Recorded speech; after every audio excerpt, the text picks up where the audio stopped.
La voix de la diaspora. La voix de la diaspora. Un pont entre la diaspora et les pays d'origine. La voix de la diaspora. Et 9h04, nous démarrons la revue de presse avec le journal Le Jour Plus. 27e assemblée de l'APF au Maroc, Guillaume Soro humilié. Comment il a été éconduit par la police marocaine, l'intégralité du rapport des travaux dressés par l'Assemblée nationale de Côte d'Ivoire.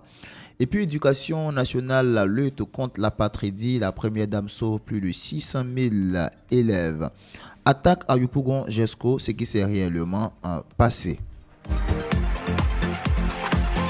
Et puis, Assemblée parlementaire de la francophonie, fiasco total de Soro à Rabat, titre le journal L'Expression quotidien. Le communiqué de l'Assemblée nationale qui clarifie tout. Et puis, propos xénophobes, accusations infondées. Kouyaté Abdoulaye démonte Bédier. Développement du tourisme, Siandou Fofana annonce une conférence internationale à Abidjan. Et puis examen de BEPC du bac, voici les dernières innovations.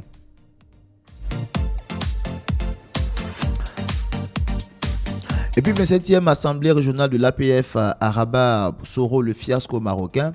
Comment Soumaro a tracé l'ex-fessiste.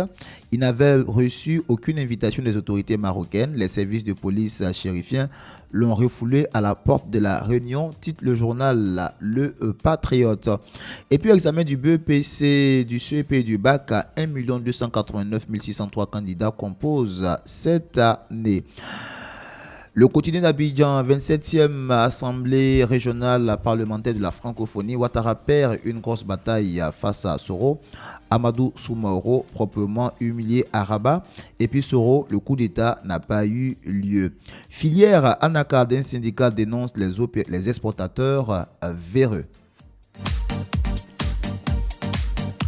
27e sommet de l'APF au Maroc, éviction manquée de l'ex-PAN ivoirien.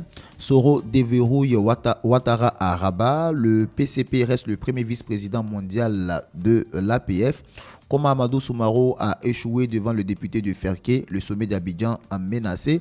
Et titre le journal La Génération Nouvelle. Nous continuons cette fois-ci avec LG Info. Assemblée parlementaire de la francophonie, comment Soro a humilié Amadou Soumaro au Maroc. L'ex-PAN, le coup d'État n'a pas eu lieu dans les secrets du huis clos de Rabat. Après les affrontements de Béomi, le RHDP s'entre-déchire à Bouaké.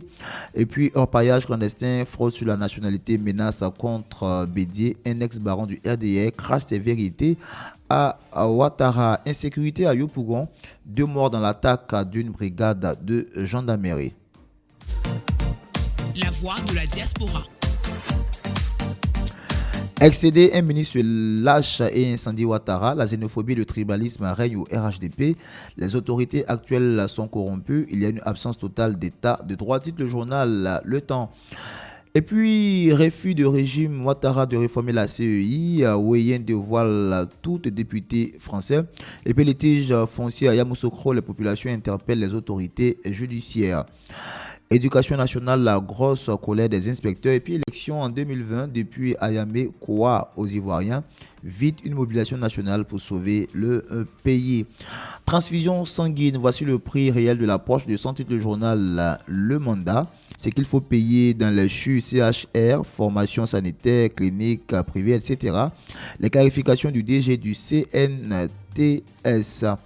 Et puis, après le sommet de l'APF au Maroc, l'Assemblée nationale fait des clarifications.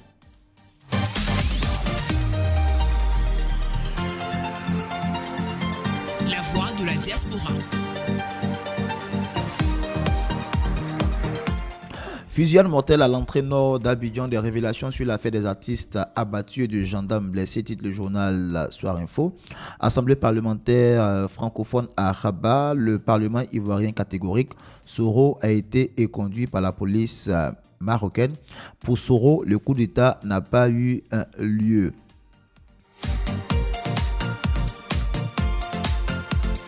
Assemblée parlementaire francophone, l'Assemblée nationale de Montesoro, il a été conduit par la police marocaine.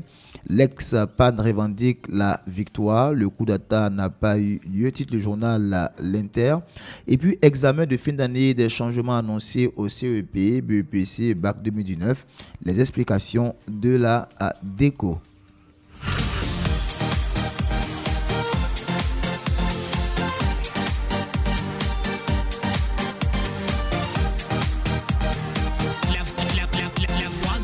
Voix de la diaspora. Et voilà, nous allons certainement terminer la revue de presse avec le journal Notre Voix. Interview présidentielle 2020, crise PDCI RHDP, gouvernement Ouattara, crise au FPI, Jean-Louis Billon sans détour. Et puis Guillaume Soro et Amadou Soumaro à l'APF, la guerre des communiqués fait rage. Fraude au concours d'agrégation, le CAMES exclut un vice-président de l'université de Cocody. Voilà qui met fin à la revue de presse locale, place au décryptage. Voilà.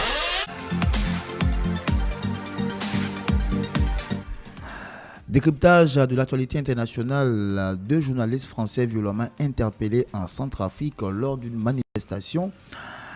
2 journalistes français de l'AFP ont été interpellés samedi alors qu'ils couvraient une manifestation de l'opposition interdite par les autorités. Lors de la dispersion samedi 15 juin d'une manifestation de l'opposition interdite par les autorités à Bangui en Centrafrique, 2 journalistes français de l'agence France Presse ont été interpellés. Leur matériel a également été confisqué. L'AFP proteste contre les violences policières injustifiables dont ont été victimes 2 de ses collaborateurs samedi à Bangui, a déclaré Boris Bakroz, le directeur AFP pour l'Afrique. Les journalistes ont d'abord été retenus par l'OCRB puis transférés dans les locaux de la direction des services de police judiciaire situés à Bangui.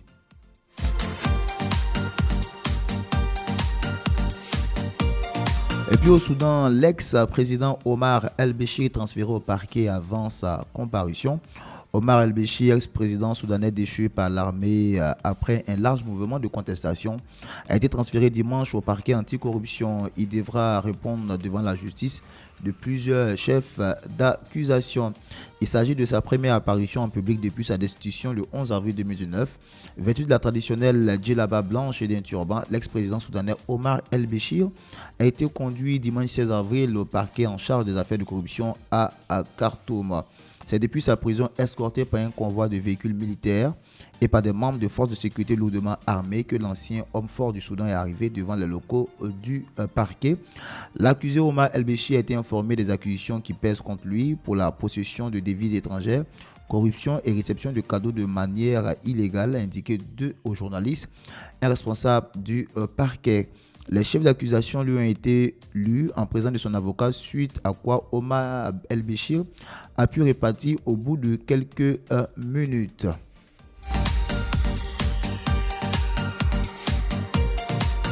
Au Bénin, plusieurs morts dans les affrontements entre armées et opposants, des affrontements sur fond de rivalité entre l'actuel président Patrice Talon et son prédécesseur Thomas Boni-Yayi ont fait au moins 2 morts dans le centre du pays. Une cinquantaine de policiers ont également été blessés. Le centre du Bénin est en plein effroi depuis 5 jours. Plusieurs civils ont été tués par balle et une cinquantaine de policiers blessés dans les affrontements liés à la rivalité entre l'actuel président Patrice Talon et son prédécesseur Thomas Boni-Yayi. Dans la ville de Savè, ce sont au moins 2 personnes qui ont été tuées alors que les forces de sécurité tentaient de déloger les opposants. D'autres morts sont à craindre à Tchaouro, commune d'origine de l'ancien chef de l'État Boni-Yayi, situé plus au nord. C'est d'ailleurs à Tchaouro que les violences ont éclaté mardi 12 juin après l'arrestation de 2 personnes accusées de violences électorales lors des élections législatives du 28 avril.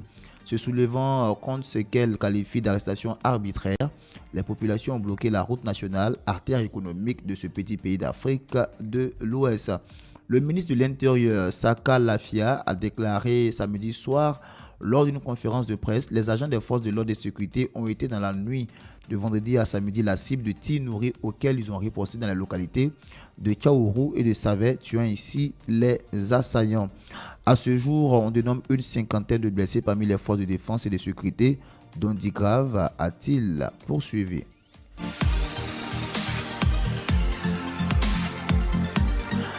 Et puis au Maroc, le littoral menacé par les mafias du sable en contrebas d'un projet d'appartement pied dans l'eau sur la petite plage branchée de Monica près de Casablanca. Une seule dune a résisté à l'appétit des constructeurs.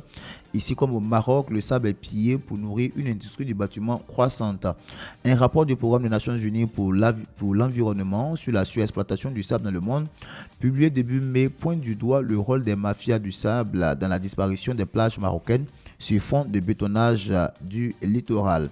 La moitié du sable utilisé chaque année dans la construction au Maroc, soit 10 millions de mètres cubes, est extraite également selon ce rapport. Et donc sur le littoral de la ville, les dunes ont disparu, déplore Jawad Hadi, en scrutant le côté de Mohamedia, ville proche de Casablanca ouest, où se trouve la plage de Monica.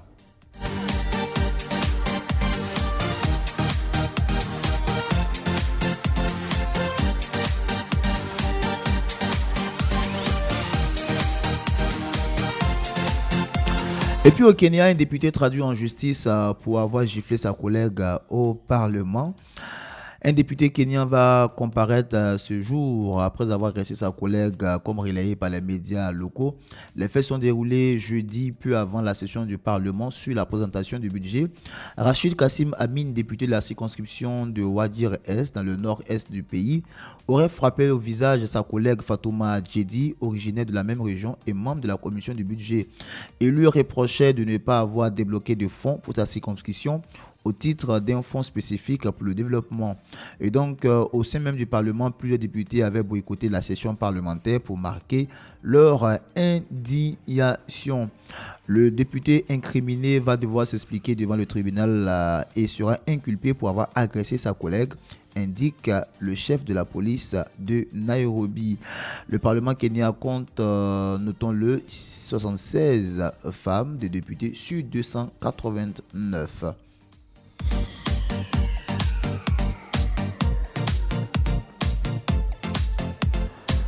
Et puis en Israël, Sarah Netanyahu, reconnue coupable de mauvais usage de fonds publics, l'épouse du premier ministre israélien Benjamin Netanyahu. Sarah a été reconnue coupable de mauvais usage de fonds publics pour des frais de bouche dans le cadre d'un accord judiciaire prévoyant un allègement des charges à son encontre. Sarah Netanyahu, l'épouse du premier ministre israélien, a été reconnue coupable dimanche 16 juin d'avoir fait passer indûment des dépenses de repas aux frais des contribuables de l'État hébreu. Initialement inculpée en juin 2018 pour fraude et abus de confiance, elle a négocié un accord qui a été accepté par la justice, dont le procès avait été ouvert à Jérusalem en octobre 2018, a finalement été reconnue coupable d'avoir exploité les erreurs d'une autre personne et est condamnée à payer une simple amende ainsi que des frais de dédommagement. Elle devait s'acquitter d'une amende de 10 000 shekels, soit environ 2 500 €, ainsi qu'un remboursement à hauteur de 45 000 shekels, environ 11 100 € à l'État. Et puis, figure du mouvement des parapluies, le militant hongkongais Joshua Wong a été libéré. Tout juste libéré de prison lundi, le militant pro-démocratie Joshua Wong a demandé la démission de la chef de l'exécution hongkongois, Carrie Lam, au lendemain d'une nouvelle manifestation d'ampleur dans les rues de l'ancienne colonie britannique. L'une des figures les plus célèbres du mouvement pro-démocratie hongkongais, Joshua Wong, a été libéré ce lundi 17 juin après avoir purgé une peine de prison pendant près de 5 semaines pour outrage au tribunal. Son visage juvénile est connu de tous depuis le mouvement des parapluies à Hong Kong en 2014. Le militant de 22 ans s'est immédiatement engagé à rejoindre le mouvement de protestation qui exige la démission de la chef du gouvernement de Hong Kong, Carrie Lam. Sa libération intervient au lendemain d'une manifestation qui a réuni 2 millions de personnes vêtues de noir dans les rues de Hong Kong. Selon les organisateurs, ils réclament le retrait du projet de loi sur les extraditions vers la Chine et la démission de Carrie Lam. La police a de son côté évoqué le chiffre de 338 000 manifestants au plus fort de la manifestation.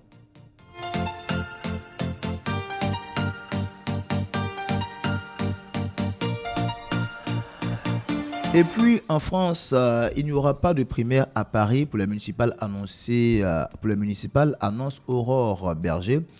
À Paris, après un appel dans le JDD des documents de Crivo pour consultation citoyenne, la porte-parole de l'ERM a balayé l'option de primaire pour Paris. Un coup opéré qui risque d'incrisper plus d'un. La porte-parole de l'ERM, Aurore Berger, a assuré lundi qu'il n'y aura pas de primaire à Paris, malgré la demande de plusieurs candidats qui craignent de voir la désignation au sein du mouvement verrouillé au profit de l'ancien porte-parole du gouvernement Benjamin Griveaux. La tension est montée d'un cran dimanche quand Cédric Villani, Mounir Mahoudi, Hugues Renson et Anne Les Bretons, concurrents de Benjamin Griveaux pour l'investiture de l'IREM en vue du scrutin municipal de 2020, ont réclamé dans une tribune au JDD une consultation citoyenne plutôt qu'une désignation par une commission à leurs yeux précipitée début juillet. Il n'y aura pas de primaire à Paris parce qu'on a mis en place des règles qui sont claires, a assuré la députée de Evlan sur BFM TV et RMC. Il y a une demande de quelques-uns, mais vous savez, il y a le bac ce matin. C'est comme si on disait aux candidats, vous deviez passer philo, finalement vous allez passer les maths parce que certains ont décidé qu'ils préféraient passer les maths que la philo, a-t-elle ironisé. Et donc pour Paris, la commission auditionnera les prétendants le 9 juillet pour un verdict a priori. Le 10 a-t-elle précisé jeudi à l'AFP. L'organisation d'une primaire est exclue, a confirmé Alain Richard dans un entretien aux Parisiens paru lundi, en rappelant que ce n'est pas le choix du mouvement ni les règles sur lesquelles tout le monde s'est entendu. D'autant que si nous lancions ce processus, pourquoi ne nous réclamerions-on pas la même chose à Brive, la Gaillarde ou ailleurs, a-t-il mis en garde.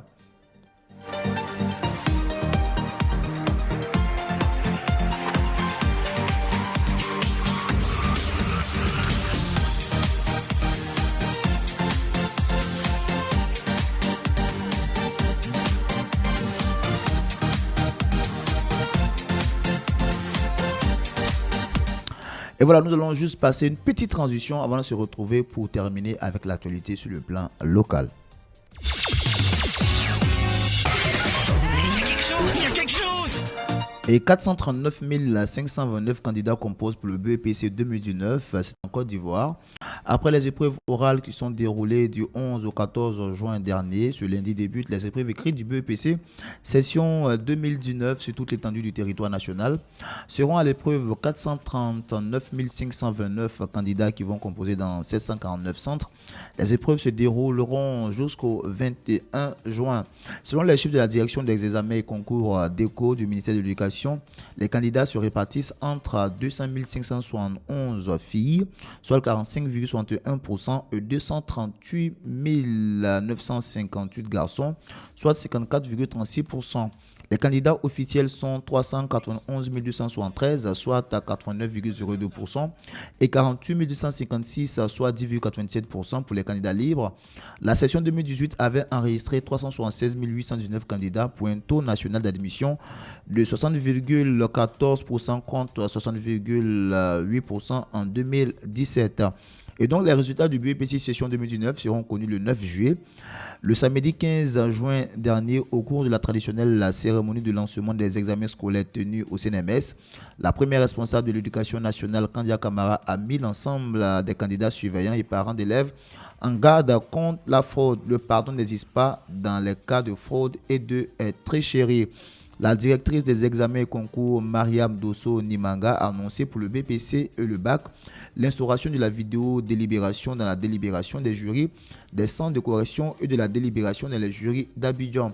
Et ce, afin d'assurer la clarté, la transparence, plus de fiabilité et plus d'équité dans l'activité de délibération, précise la directrice de la DECO.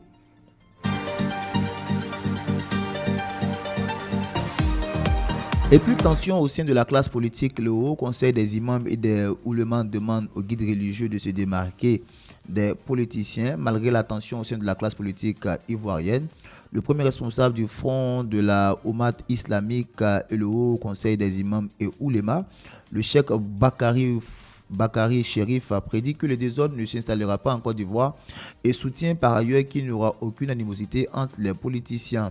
Au cours de cette rencontre de partage, l'imam Chérif Kader de la Foi a également évoqué les moments difficiles que traverse la Côte d'Ivoire. Selon lui, nulle autre personne ne pourra donner la stabilité, l'équilibre à la Côte d'Ivoire si ce n'est que les Ivoiriens eux-mêmes. C'est pourquoi nous devons chacun dans sa mosquée, son église, son temple, sa synagogue, son domicile et même à son lieu de travail, prier et cultiver l'entente afin que la paix soit une réalité. Frères et sœurs, agissons pour Dieu dans l'adoration et la charité avant le terme du souffle de vie qui nous a confié. C'est une échéance indispensable, a conclu l'imam Chérif Kader. Et donc, au nom du Haut Conseil des imams et des oulémas de Côte d'Ivoire, l'imam Bamba a rappelé que cette activité a été organisée pour non seulement remercier les donateurs, mais aussi pour échanger avec la communauté nationale.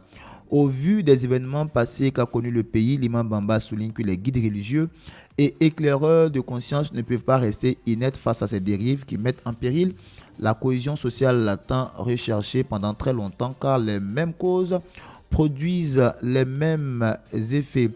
Et donc, aux guides religieux, le mouvement leur demande de se démarquer des tendances politiques, d'enseigner le vivre ensemble à leurs fidèles et implorer l'assistance de Dieu pour la sauvegarde de l'entente, la paix et la cohésion sociale. Il demande enfin à la population d'éviter d'être manipulée par les marchands d'illusions.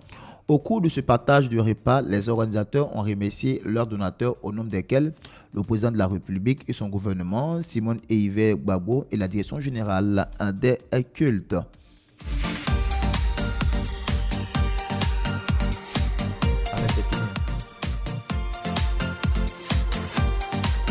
Et voilà, nous sommes à 9h30 sur www.lavoixdeladiaspora.fm. Mais évidemment, chez toi, tu peux regarder l'horloge, il est 9h30.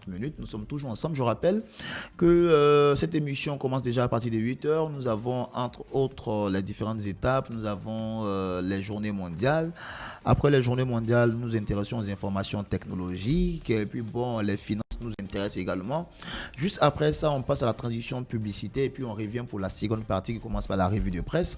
Après la revue de presse où nous vous donnons les grands titres parus au quotidien, nous vous proposons également le décryptage sur le plan local et international. C'est l'heure de se distraire un tout petit peu, de se décontracter avec l'instant duré. Juste après ça, on se retrouve pour partager juste quelques informations culturelles et pourquoi pas au niveau sportif avant de se dire au revoir avant 10h et moins 5 minutes. Zapping interdit, place à l'instant duré avec le réalisateur Esmel S. Je suis prête. 1, 2, 3, 1. La voix de la diaspora. En tout cas, moi, bout de fer, je ne lave pas ma figure pour aller en haut. Et pour mon respect, j'écoute la radio de la diaspora. Ah ouais. Pas la famille. Il a longtemps que j'ai pas que tout le monde que écouter que. Allons que écouter. Merci d'être sur la fréquence qui avance.